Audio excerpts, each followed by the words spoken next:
before I launched in, I wanted to give you an opportunity to know a little bit about the background from which I am sharing with you today.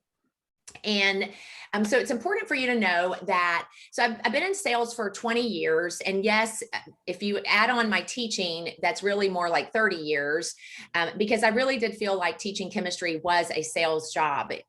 Chemistry is one of the most difficult sciences that a student will take in high school and college as well, because it's abstract. You can't touch it or feel it, an atom, an electron, a neutron. And it's really getting them to think rightly so that they can actually excel in the subject. And oftentimes in the selling arena or in the prospecting arena, the same is true. We know we should be doing it, but we lack the follow through on actually doing it. So that you understand the perspective that I bring from this, yes, I'm a coach with Southwestern Coaching, but I have lived the things that I'm going to talk to you about today. I built we built two businesses in Florida. And in 2010, December of 2010, we paid to move ourselves to McKinney, Texas, to lease a home in Craig Ranch. And we began to rebuild both of those businesses. We had no friends. We had no family. We totally started from scratch and a lot of faith, and went into debt doing it.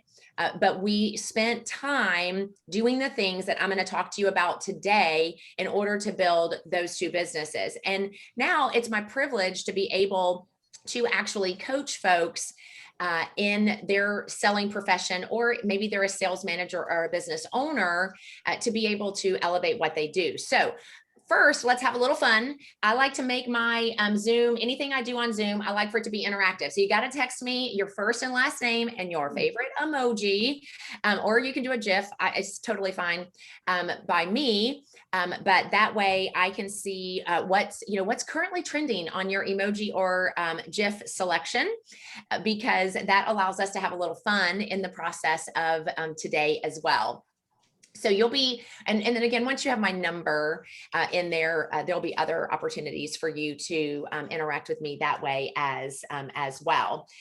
So with that, I'm looking at your text messages, or sorry, your chat as well while you're texting me. All right, awesome. Oh, April, thank you so much. I like the sunglasses, and you were number one. You got in your text first thing, so I appreciate that very much. Okay, the thumbs up, but you didn't give me your name. I need to know your name. Let me try that. It must be Scott. Tammy, I was so excited to send you the thumbs up. Yeah, I love it. Tammy, I love the cry face, smiling. What do they call those? Bitmojis, I guess, with where it kind of looks like you. So fun. Yes, Karen, you're blushing a little in your smile. Mary Walker, lots of hearts, lots of hearts. Very good. Okay, who sent me the thumbs up, Bitmoji with your face? I don't know your name. Hey, David Loomis, it's so good to see you on. I didn't know that you were on, but probably because I can't see all of the faces. Thank you.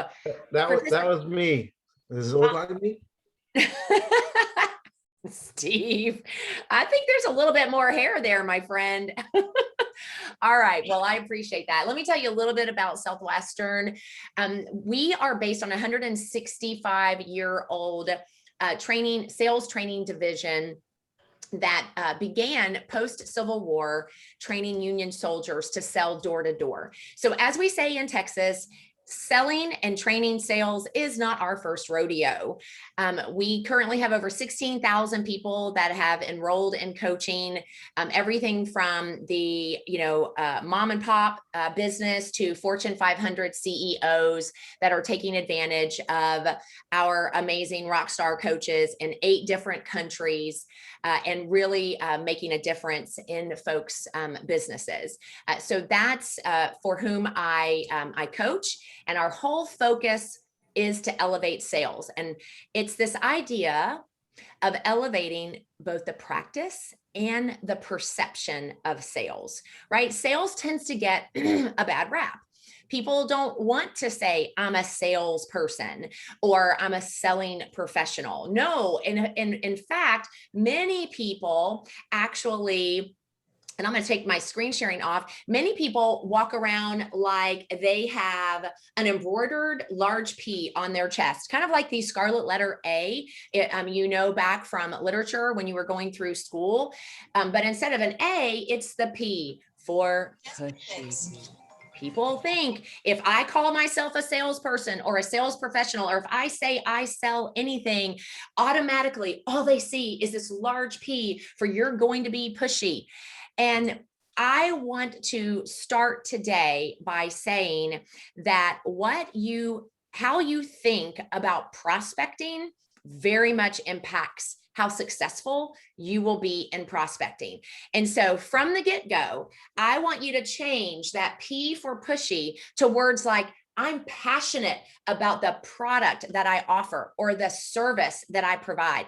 I am pleasantly persistent in my approach for folks because I believe that my purpose in life is to share what I have to offer because I know the difference that it makes in people's lives. You see, we have to retrain the way we think about prospecting. So with that in mind, let's go into, okay, I don't know why it's not allowing me to advance with my, technology. There's always an opportunity to, here we go. All right. So I want to talk about this idea of fishing for prospects. You see, my dad, when he was still living, loved to fish. So I love the metaphor of fishing when we think about prospects. You see, my dad would love to get on that pontoon boat, go to Lake Okeechobee and find just the right places to fish for speckled perch. Now, if you've never had fried speckled perch, you are missing out on life. But he absolutely loved to fish. Well, prospecting is much like fishing. And so I want you to kind of have that thought process in mind as I take you through some of these ideas. But first, let's address how you think about prospecting matters. Okay, so I want you to text me one word that comes to your mind when you hear the word prospecting. What is the word that comes to your mind when you hear the word prospecting? I can't wait to see what you think about when you hear the word prospecting. Oh, trying to get, there we go. Here we go. Let me get this up. All right, awesome. Lots of phone calls, filling my funnel, sales. Okay, exhausting. Yeah, you and a lot of other people, relationship. Okay, customers, new customers. I like it. Digging. Okay, define digging for me. Opportunity. I like that. That's a great word. All right, filling my funnel. Difficult. All right, thank you. I appreciate you sharing that. And so how we think about the words that we have that come to our mind very much can impact what we are willing to do when it comes to actually prospecting. And so this thought process is incredibly important. Now, I like to use this image of the gal with the two people on her shoulder, because this is how thinking is, right? The pitchfork is, we like to call that in the coaching world, Mr. Mediocrity. It's the, you don't really need to prospect. It's difficult. No one answers their phone anymore. No one wants to hear me. Everyone will think I'm being pushy. These are the negative things that can cause us to fall into complacency when it comes to actually prospecting, which is absolutely a necessity in the selling world. And then let's face it, I just want to say this, everybody's selling something. Okay, whether you want to admit that you're a salesperson or not is irrelevant. Everybody is selling something. They're either selling a service, they're selling a product, they're selling a principle, they're selling a political point of view, they're selling a mindset. Everybody is selling something. The question is, are you willing to set your mind rightly and say no to the lies that would keep you from really being purposeful in your prospecting?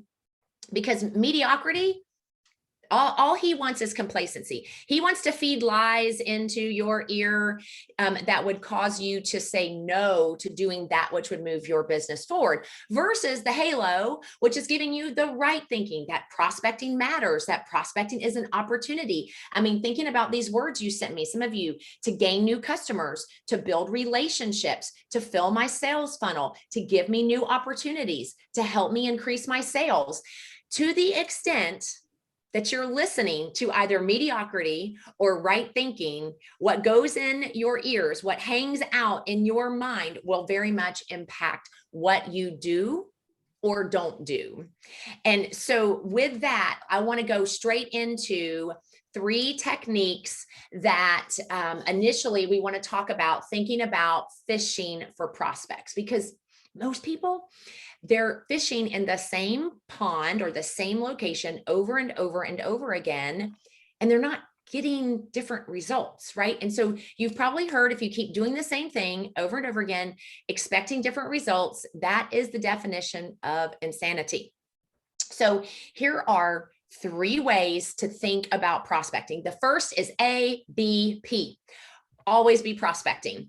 Now, this lake is broad and vast, because as selling professionals, we need to be thinking about everywhere we go is an opportunity to prospect. Every conversation we have is a potential opportunity for us to be able to be purposeful in sharing what we do. Every conversation, every interaction, every store into which we walk, are we listening? Are we always prospecting in the sense of where are there connections that could be made? When you meet someone and you think, oh, they are in this. So I'm thinking about the coffee bar gal. Please, Teresa, there you are, because I don't see all the faces. So Teresa, when she's out and about, knowing what she does, if she meets someone that says, I own an event venue, man, that's an opportunity for prospecting to say, oh, really? You own an event venue? Well, I own this portable coffee bar, and I would love to, be able to share with you more what I do. See, that's an always be prospecting. That person who owns that event venue wasn't looking for Teresa. They weren't thinking about what Teresa offers, but Teresa, when she's ABP, she's always alert to opportunities to share what it is that she does.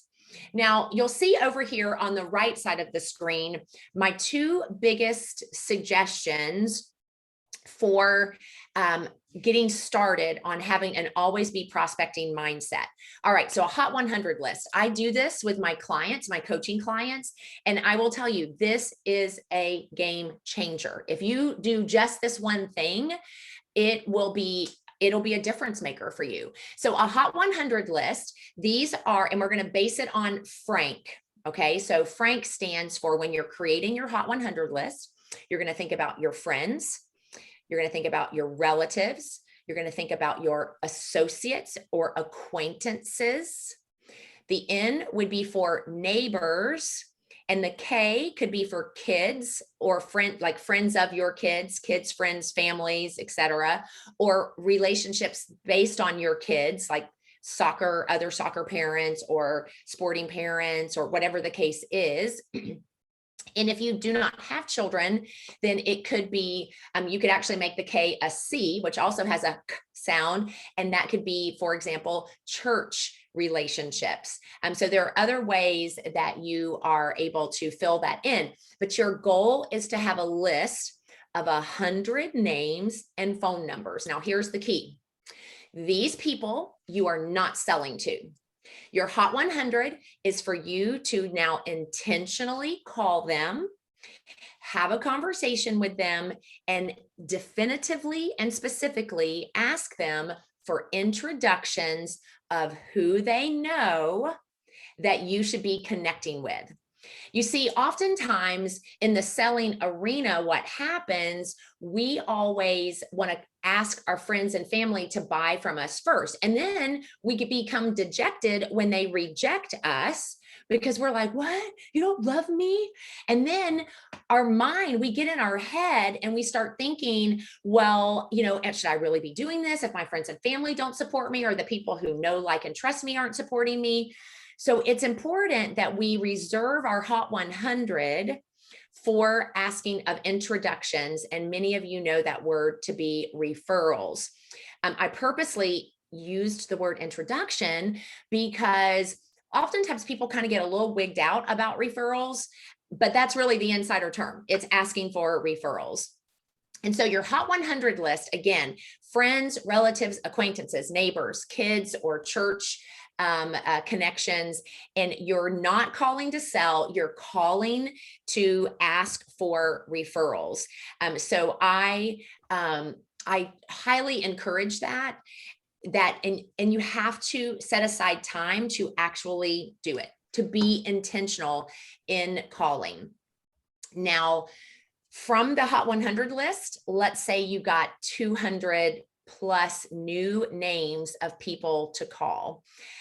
That's an important, always having new people to call, absolutely important in the selling arena. So this always be prospecting, super important. I'll kind of add on to this as I go through. Second technique, your farm pond. Okay. So we got the kind of dilapidated barn out there. You can imagine on a farm, there's a little bit of algae, because the water doesn't move as much. Well, you know what? In our businesses, oftentimes we allow our client base to become like this farm pond. When there's not a lot of movement, algae grows. And people that we've done business with is some of our best opportunity in order to prospect. So I want to challenge you. When is the last time you went back to every single client you have served and intentionally asked them for referrals and introductions to people that you should be connecting with? Because farming our own pond is one of the best places. Listen, these people have already done business with you. They know what you offer. They like your product, your service, and they can be your best champion. And that's really what you're wanting to do out of your own farm pond, is to develop champions, people who every time you call them, they're willing to give you 2-3 names of people that you can or should be connecting with. And not only are they giving you names and numbers, they're introducing you through a text message or an email in order for you to have a warm connection. So farming your own pond, super important. Depending on your area and what you do, this could be pretty expansive. So let's say you speak to a group. Now, not everyone in that group who heard you speak is going to engage with you in business, but they have some interaction. They've had some interaction with you. That's a much broader group of people that you could go back to in order to ask them for introductions. So farming your own pond is important. So calling on existing clients, that's what we call farming your book of business. Calling on past clients, pleased with your service, asking current, this is good, farming your own pond. Ooh, okay. If you're a social media user, what if you take one of your current clients who's willing and you say, whether it's take a photo, we're on Zoom together, and you post to your client, you ask them to post on their social media about you and your business and how folks should reach out or would love to work with you, or this is something that you should consider, or, any of those things, but allowing other people to post about you on social media can be huge in your ability to make new contacts. Now, if you're going to use social media, that means you need to be monitoring your private messaging on Facebook, on Instagram, whatever media outlet you're actually using, because most of those conversations are going to happen on private messaging. We do this all the time in Fred Shots. So on one of the community groups, what'll happen is someone will say, looking for a photographer, and our past clients that we stay in contact with they'll go, call Fred Shots, call Fred Shots, call Fred Shots. And so what I do is I'll post in the comments, and then immediately send a private message to the person who was asking for the recommendation. And going back to something that David Loomis sent me, he said, for me, prospecting always starts with the prospect and what can I do for them? And that's the approach I take when I private message someone who's posted for a recommendation. Hey, I see that you have this need, Fred Shots, it would be our privilege to serve you, and then I go into, tell me what you're looking for, or specifically more what you are, what services you're needing. So farming your own pond, really, really important. Another aspect of farming your own pond is intentionally asking your clients to give you Facebook reviews and Google reviews and LinkedIn reviews. So depending on your business and where people are going to most connect, it's important to be intentional to ask people, would they be willing to give you a review? Reviews are powerful. Reviews are public. Reviews can then also be turned into, and I'll speak to this later, testimonials. So farming your own pond can be very expansive, but that is definitely our second technique. Our third technique would be, remember, we're trying to stay on the fishing metaphor, a fish hatchery. Okay, so in a fish hatchery, of course, I just want you to know, I tried to find a picture of a fish hatchery and that wasn't working. So I instead found an image that describes what I want you to take away from this idea. A fish hatchery is where they're actually farming fish. And that's what you need to be doing when you're out and about, setting up one-to-ones, meeting with people with the express purpose of we are sharing connections. Okay, what I'm seeing a lot of right now is people are saying, well, I'm doing all of these one-on-ones, but they're not actually sharing names with each other. They're not connecting their networks in order to help people. So I'm not suggesting that you shouldn't do one-on-ones with people that couldn't be strategic partners with you. What I am saying is that you have to conserve and protect your time to have connection meetings with people who can be strategic partners with you, specifically strategic referral partners. And so when you connect, I want to give you some specific ideas on developing these networking partners. So a great network connection could be someone that, say, for example, is already interacting with your ideal client, okay? If they're interacting with your ideal client, so thinking about Teresa and the coffee bar, a photographer is going to be interacting with event venues. If they're a wedding photographer, they're going to be interacting with event venue coordinators, managers. So Teresa having a one-to-one, say with a wedding photographer, could develop some great cross prospecting opportunities.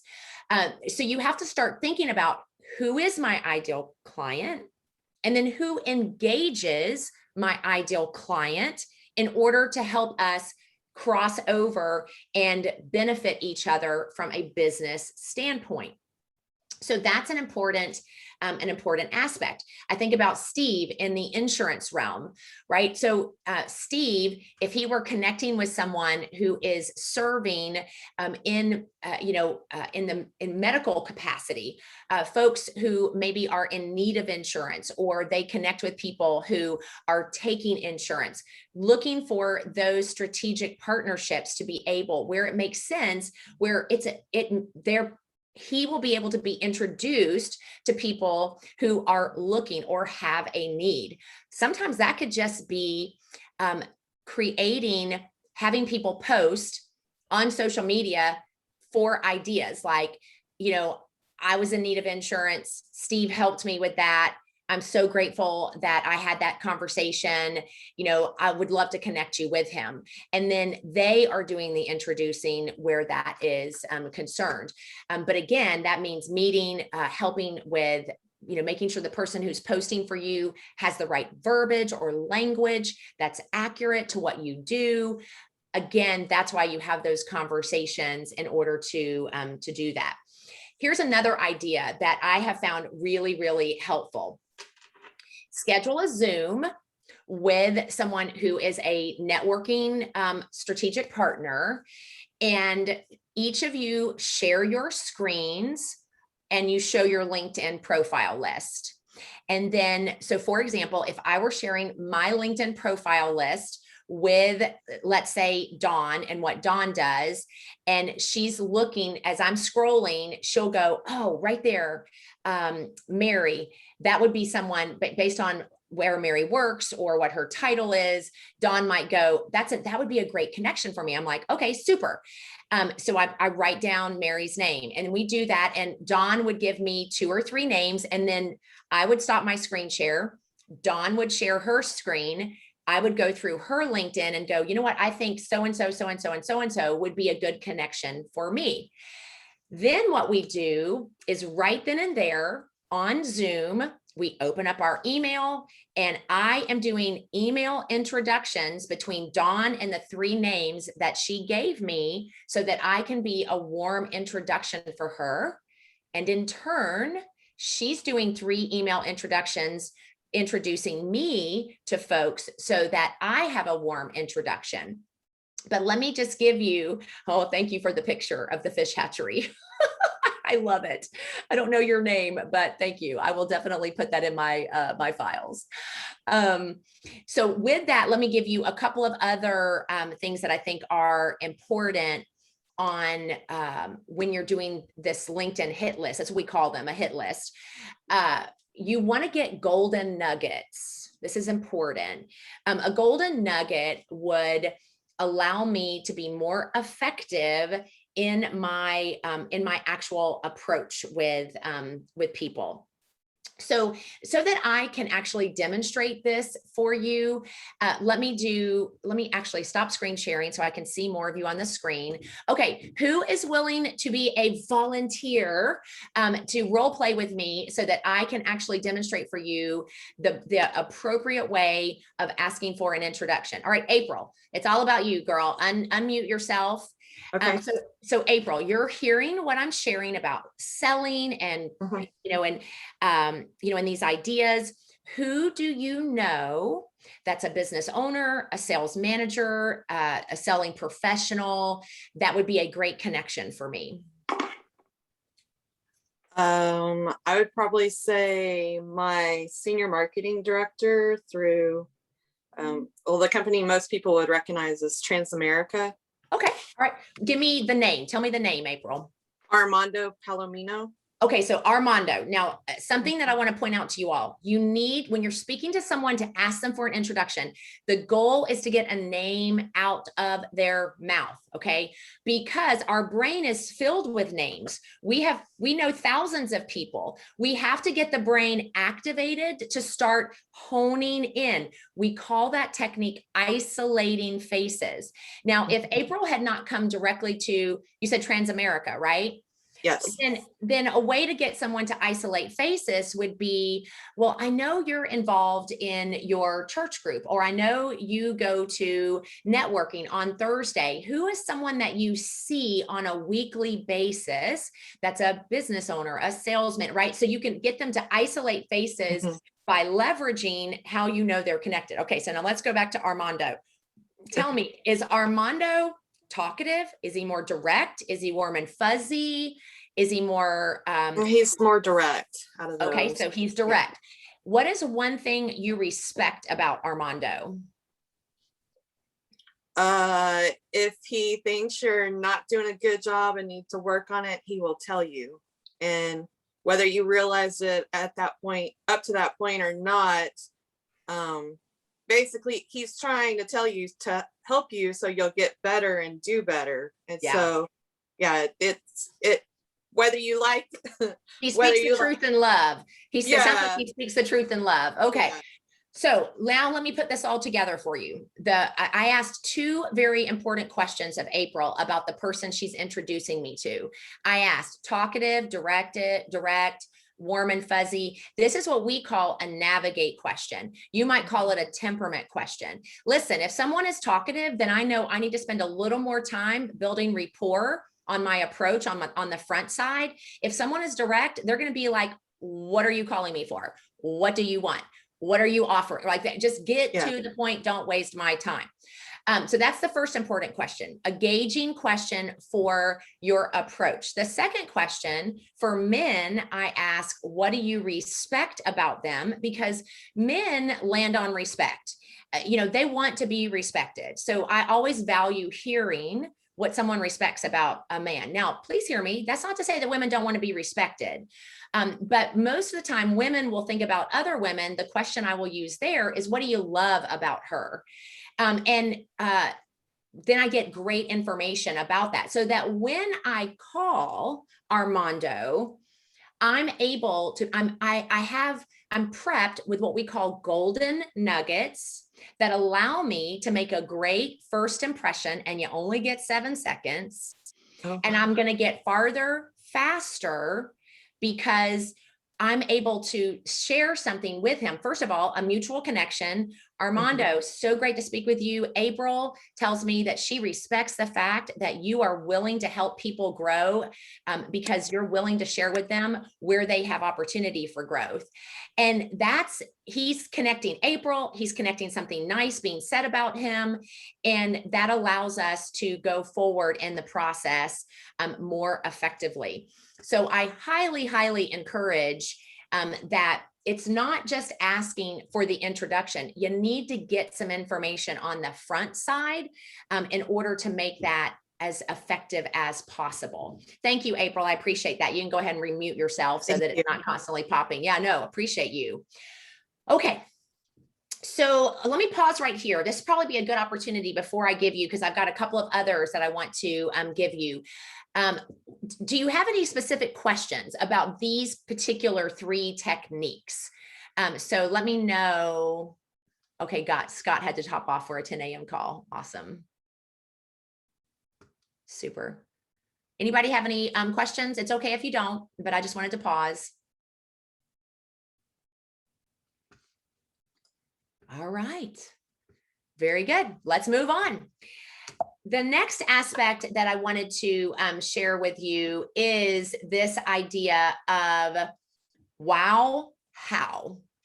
If you're going to be prospecting, if you're always prospecting, if you're farming your own book of business, if you're developing strategic partnerships, you need a wow, how statement. This is, and I saw when I was in the chat that Steve Stump had put his, think of it as like your 30-second commercial. You want to have wow factor. You want to have a statement where people go, wow, that's cool. How do you do that? Right? You're not trying to disseminate everything you do in one statement, because people, their brain cannot handle that. You want a wow statement, and you want it to cause them to go, how do you do that? And this is really important, because in the selling world, if people don't understand what you do, the answer is always no. If there is confusion about what you offer, the answer will always be no. And so I would encourage you to really work on your wow, how statement, and then deliver it and ask for feedback from people, or deliver it and see if you get the wow, how response. So that is something that I do. What do you say when someone asks you what you do? It needs to be more on this wow, how thought process, being able to communicate it in short spurts, because then it's a conversation. You're not like delivering an infomercial. So that's where people start sounding salesy, is when they're delivering an infomercial versus cultivating a conversation.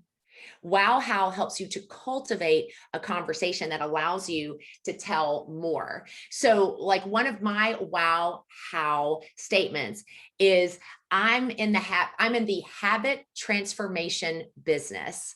I help business owners, sales professionals, sales managers to multiply their time and multiply their income. Right? So it doesn't say everything, but it gives people an opportunity to go, oh, okay, well, what's that about? How do you do that? So that's something that I want to encourage you. You need to focus on what you're saying, and it needs to be clarity enough that someone's going to ask you additional questions. That's the wow how. Now what I want to do in the little bit of time that we have left is don't get overwhelmed, but I wanted to just kind of throw out some different ideas because all of you are in different places in your profession.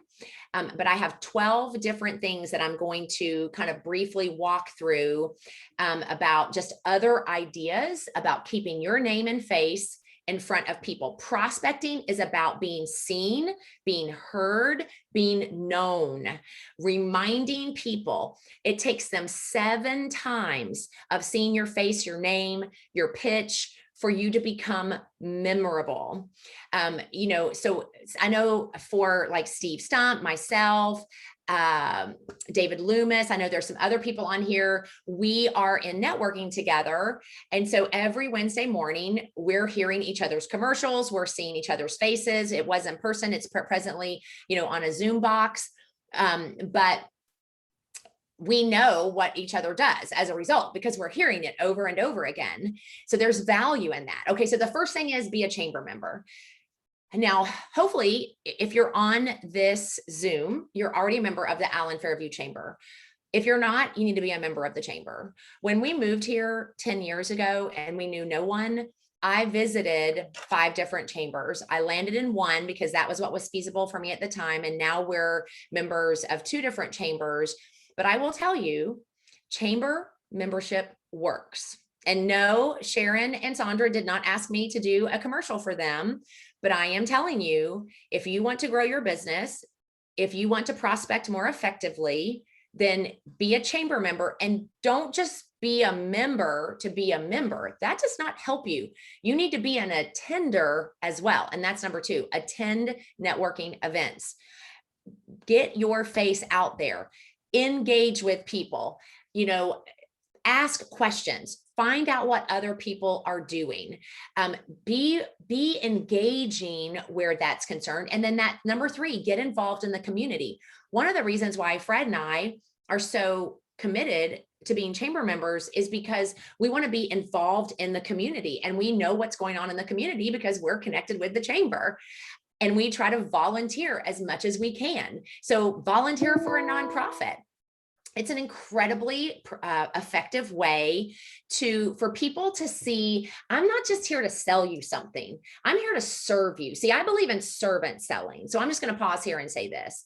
You can sell without serving people, but you can't serve people without inevitably selling to them. That is a mindset that I have grown up in when it comes to my sales background. And my heart is to teach that whenever I can.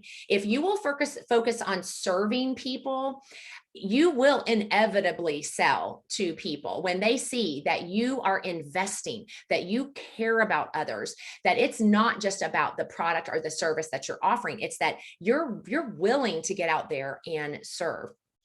To that extent, please do not underestimate handwritten notes. Love handwritten notes.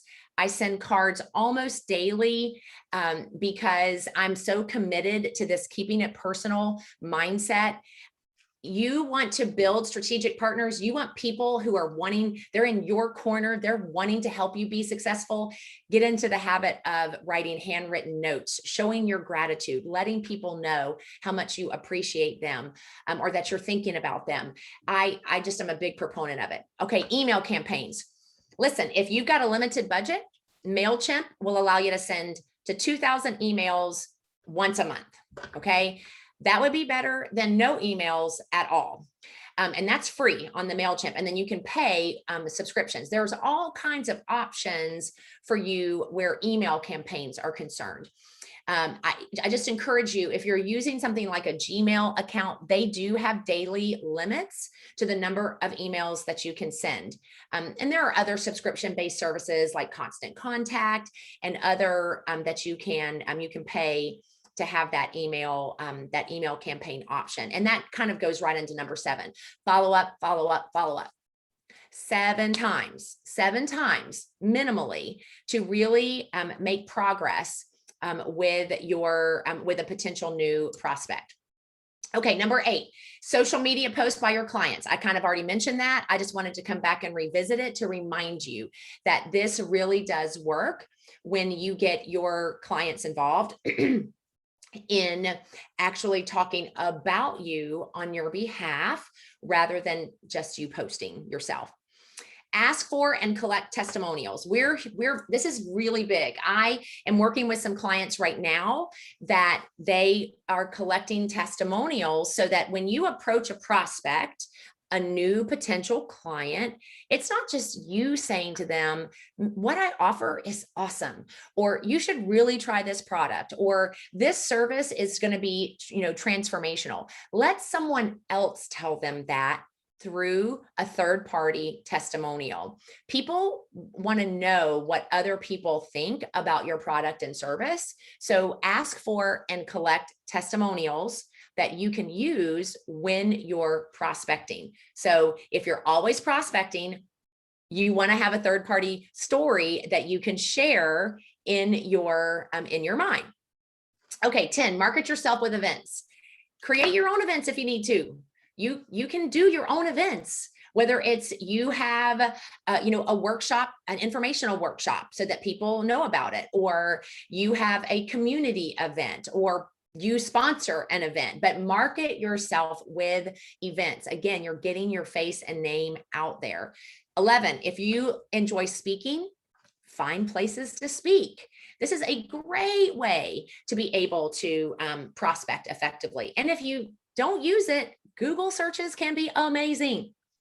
If you know your ideal client, so let's say your ideal client is in the insurance world, then go to Google and you can actually make it for, say, for example, the McKinney area or the Allen area or the Frisco area or the Plano area, and you can type in insurance and you can see all the different insurance agencies that are there, and you could begin calling in order to determine, are they an ideal client, or potentially setting up a meeting with them. So don't underestimate how powerful a Google search can be if that's where you could find your ideal client or inroads to your ideal clients. Here's what I know is that we all have this disease. I know I called it that, called Lodi.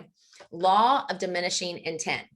I've given you 3 primary techniques and then 12 ideas that could be worked within those techniques. The thing is, we all struggle with, we're well-intentioned, but the longer time goes by, the less likely we are to actually do it. And so if you're going to be effective in your prospecting, then it's absolutely critical that you take action now, that you are intentional with plugging prospecting time into your calendar. Otherwise, mediocrity will talk you out of it every single time. This is actually my schedule for this week, okay? And I don't freak out. It's not like you one day go, oh, I want to have a color blocked, batched calendar, and it just pops out. It's a skill that you can learn, but you'll notice that the greens that say dials, that's prospecting time for me. It is literally plugged into my calendar. And when those times come, I have a list ready and I start dialing. I don't try to figure out how, when. I just start dialing, because I know if I don't take action, it won't ever happen. So it's important that we are willing to actually take action now.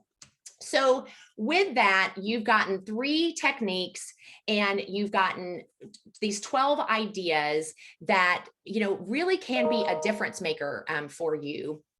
And so the reason I have these 3 numbers on here is that part of what helps me in my business is to know how I can best serve you. So you would text me a 1 if you are someone that you know would love to learn about our coaching program, because prospecting is one of the big reasons why people get into coaching. I think about Angela, who works with Loan Depot on the north. Well, she's actually not she's in the north central area of the country, and she wants to grow her business, but she needed help prospecting and building strategic relationships that would help her to grow her ability to serve.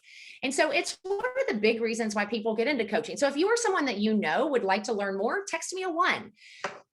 Okay, on that, if you are someone that you know would love for me to give a workshop of value, we call those immediate results workshops. They're complimentary. It's a way for me to take my skill, my background, my passion, and to help your team grow, or someone that you know. So if you know someone or it's you, then text a 2 and I'll connect with you in order to find out what's the best way for me to contact them. And then 3 is you or someone that you know would love to have an engaging speaker. Because if it's not obvious, I absolutely love being able to share and to speak and to encourage and to inspire and to challenge. That is my heart and my passion. And so those are 3 ways that you can help me to have introductions with other people. And so with that, I am Elizabeth Mahusay. I'm a professional sales and leadership coach with Southwestern Coaching. You've got my number. Those are my websites there. I greatly appreciate both Sharon and Sandra for giving me the opportunity to share with you today on creative prospecting. My heart is that you've gotten at least one idea that will help you move your business forward. Here's my final challenge to you. What would happen if you had 10 new people to call every single week in your business? What would happen in your business if you had 10 new people to call? What I see in my coaching world is that if you had 10 new people to call every week, it would be transformational in your business. So with that, you all have an amazing day, and I will turn it back over to Sharon.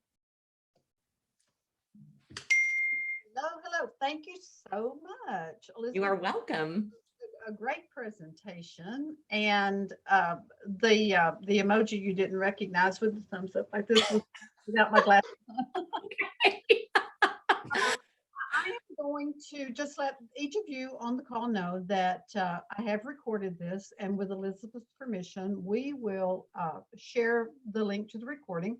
But we're also going to post it on our Facebook members group page too, if that's okay. It's fine.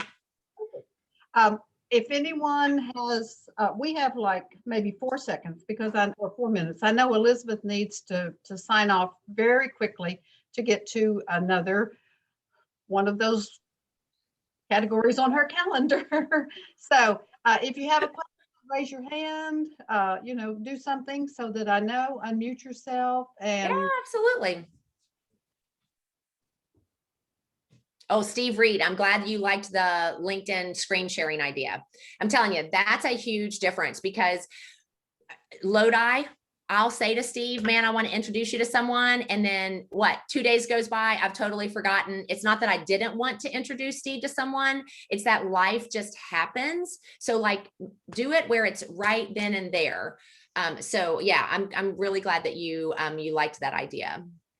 Anybody else? What's one idea you're going to implement? Maybe that's the question to ask. What are you going to implement? Because that's what we need to be doing, is implementing. So I'm going to suggest that Sandra use that one.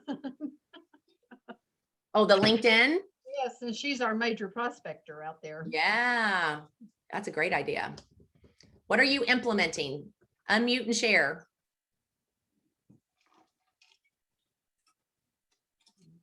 If everyone's going to be shy, then oh, April unmuted. What are you implementing, April?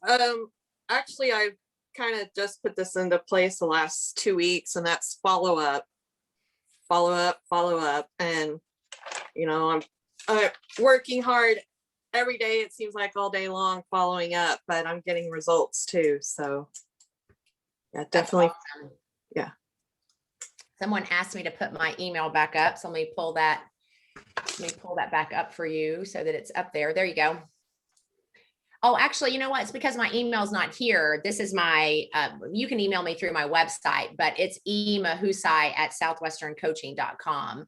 I'll put it in the chat for you all so that it makes it easier. So let me put it over here. Mahusay. Oops. Let me try that again. Spell my name correctly. Who else is implementing something? There we go. That's my email. I'll speak up. So All right, Tammy. so all three of those things, I'm kind of doing a little in each one of them. So I'm going to start at the top and really dig into it and then move on down the line. Because I Awesome. see I'm doing a little bit of everything, but if I don't perfect it, I'm never going to get the results I want. So thank you. Yeah, it's actually a great comment that Tammy just made. Oftentimes we spread ourselves so thinly that we end up missing prospects because we're not effectively doing any one thing. So that's actually, that's where we begin to focus our efforts, and it's a difference maker. So I appreciate your willingness to share that, because I do think I see that as well. And I would say also that means sometimes you have to say no to some things so that you're able to be more effective in what gives you the best return on your investment. And Dawn, thank you for sharing. You're going to create a wow how. I love that. Yeah, definitely. Anybody So, else? Yeah, Elizabeth, let me jump in. David Yeah, go. Lucas. One of the things I suffer from is I sometimes often generate too much activity.